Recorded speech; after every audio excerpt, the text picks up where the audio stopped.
Susundin natin ang napagkasunduan natin na sungil at ang ating liham na kapanalig. Matutuloy ang himagsikan.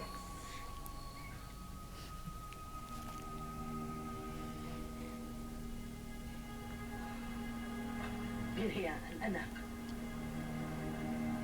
Hindi ko nais na mapahamak ka sa himagsikang mangyayari. Kaya, pagbibigyan kita, ititikom ko ang aking bibig.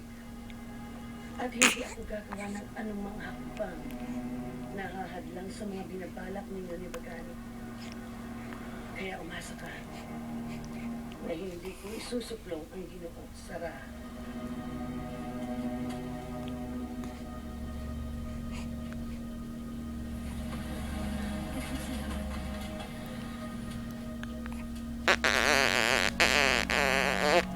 Ngunit,